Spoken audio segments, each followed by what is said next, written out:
Hello everyone, and welcome to the third episode in our AI and You podcast series. Today is Friday, July 31st, 2020, and I'm your host, Vikhar Saidi. I'm a computer scientist and engineer, and I'm also the author of several books. My most recent book is about artificial intelligence and is titled The Genome Affair. The Genome Affair is a work of speculative fiction. It examines what the world might be like if some of the more extraordinary capabilities forecast to be realized in AI over the next 20 or 30 years were actually realized today. The book has a particular focus on the impact AI is expected to have on world affairs and has been very well received.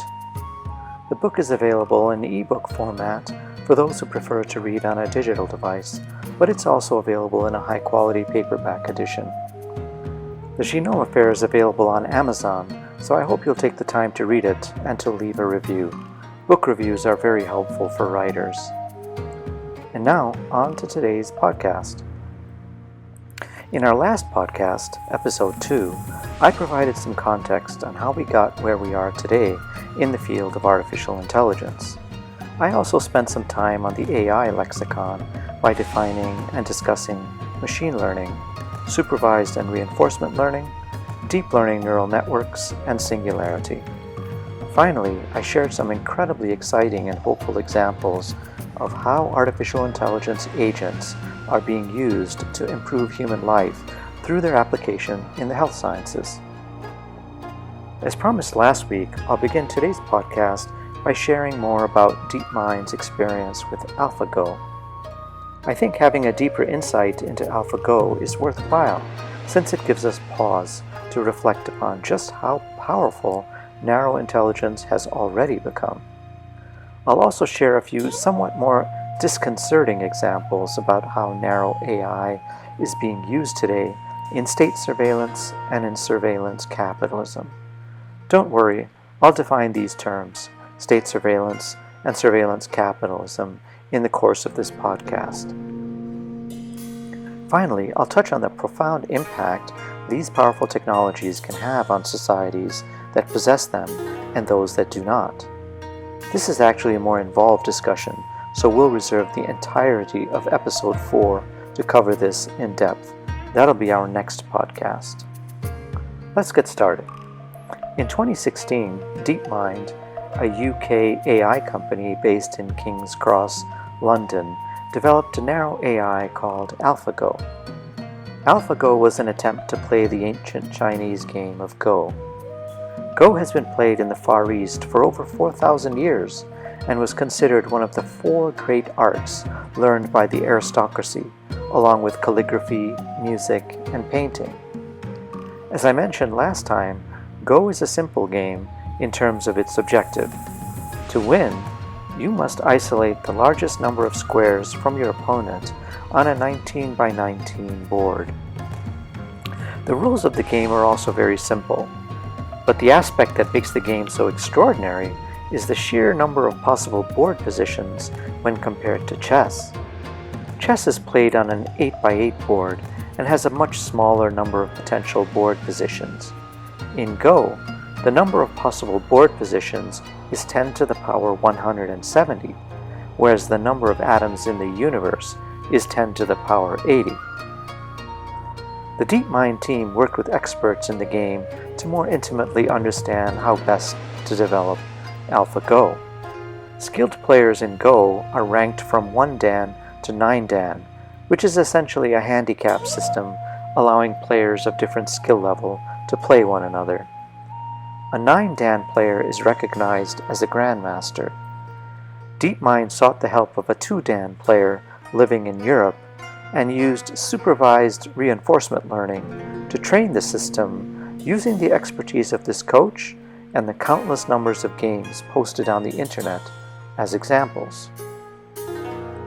Once the DeepMind team felt confident with AlphaGo's ability to play, they decided to challenge the reigning world champion, a 9 Dan grandmaster in Korea named Lee Sedol. During the past 10 years, Sedol had won 18 world championships against other 9 Dan players, so he was quite simply unbeatable. DeepMind offered a $1 million prize in order to entice Sedol into the competition. South Korea is a country steeped in Asian culture, and Lee Sedol was its national hero. He was a figure of reverence, not unlike Roger Federer in the West, who is admired for his skill as a tennis player. But Korea is also a highly advanced country in many ways, including in technology. The people have great value for innovations, such as artificial intelligence, so the match was widely promoted and highly anticipated across the country. In the days leading up to the 5-game match, South Korea was transfixed with excitement. In the press conference just prior to the match, Lee Sedol said he felt the complexity of Go meant that it was highly unlikely that he would lose to AlphaGo. He said he expected to win 5-0, or in the worst possible scenario, he would lose just 1 game. Once the match began, AlphaGo surprised everyone in the Go world by defeating Lee Sedol in the first game. It was an astounding event. On the second day, early in the game, on move 37, AlphaGo made a move that could only be described as bizarre by experts and analysts monitoring the game. They'd never seen anything like it. Even Lee Sedol's jaw dropped when he saw the move, since it was so unexpected. The move was considered a very poor one, and it was widely predicted that AlphaGo would lose this game. But about 100 moves later, once again, all the analysts, experts, and even Lee Sedol were surprised and shocked. But this time, everyone was in awe. The move that AlphaGo had made 100 moves earlier finally made sense. It was a very humbling moment for analysts and experts everywhere when they considered the level of genius that this extraordinary narrow AI agent with only a few months' experience with Go had brought to the game. Lee Sedol lost Game 2, and he lost Game 3 as well.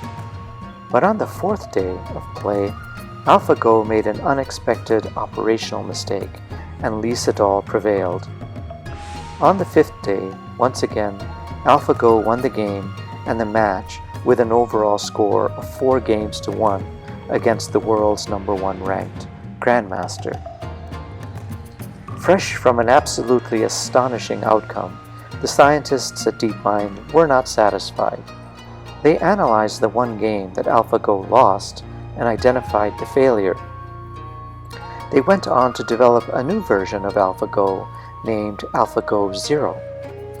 AlphaGo Zero differed from its first-generation sibling in that it received no supervised reinforcement learning.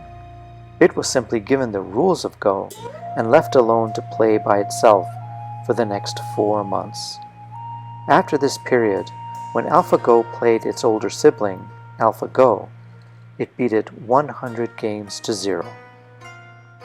Even though Lee Sedol went on to win additional championship matches against other 9 Dan players, he has officially resigned from the Go world.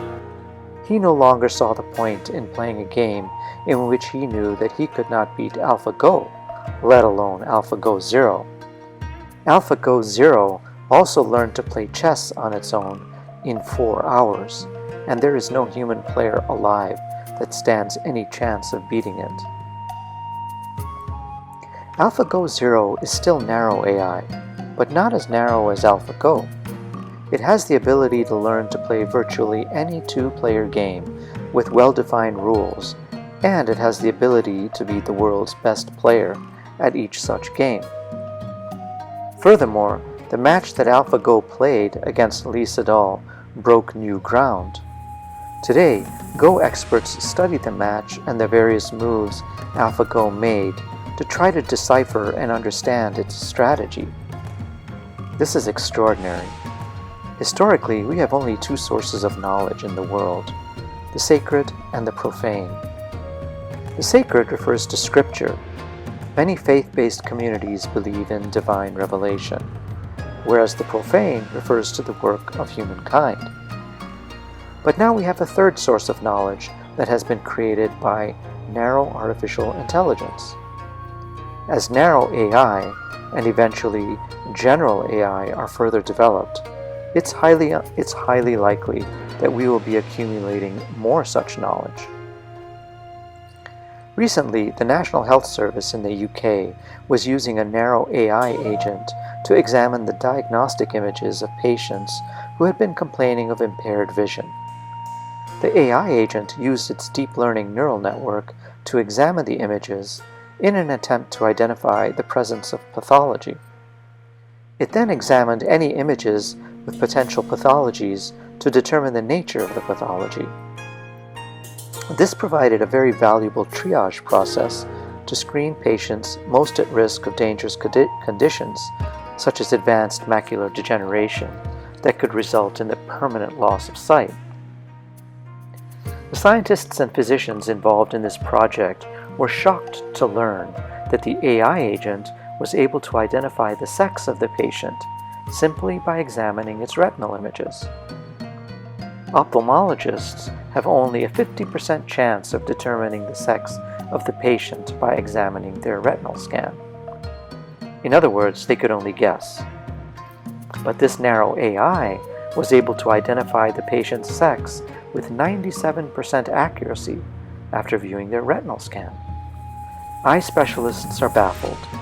They are now investigating how the deep learning neural network in this AI agent is able to successfully determine the patient's sex from the retinal scan. This is another remarkable example of narrow AI contributing to humankind's knowledge. Before I go further, perhaps it's a good idea to briefly touch on the issue of the law of unintended consequences. In other words, it's extremely important that we thoroughly understand what we are asking of any narrow AI, and that we are also clear as to how the agent might interpret our request. As an example of this law of unintended consequences, let's look at a case study from the era of British colonial rule in India. British officials were quite frustrated by all the venomous snakes, particularly cobras, they found lurking around their camps and residences, and so they came up with a clever scheme to eliminate them. They offered to pay Indians for each dead cobra they brought back to them. It seemed like a sensible strategy, but for the Indians it was both dangerous and laborious work. But the enterprising mind of the Indians soon triumphed. They quietly established hidden snake farms where they bred the cobras. Once the snakes reached a suitable size, they killed them. They would then deliver the dead snakes to their British overlords, who paid handsomely until they realized what the Indian snake hunters were actually up to. The British soon canceled the arrangement, leaving the Indian entrepreneurs with a large inventory of venomous cobras that no longer held any market value. The Indians responded by releasing the cobras into the brush, and thus further increasing the overall population of cobras. The net result was that the British scheme of paying Indians for catching and killing cobras had had the very opposite effect of what they had originally intended. In AI, too, we have to be careful with unintended consequences. For example, if we give a simple instruction to an AI agent to eliminate cancer, although this is an enviable goal, we must be careful how the AI agent might like to fulfill this objective. For example, the AI agent might conclude that the most expedient way to eliminate cancer is to kill all cancer patients. Then, the AI might apply itself to identify all people in society who might have genetic markers that put them at risk of developing cancer in the future and eliminate them too. It might then look at the statistical probability of cancer beyond a certain age and eliminate that risk as well, and so on. This is obviously not what society had intended when it instructed the AI agent to eliminate cancer, although the AI agent's approach may well fulfill the objective.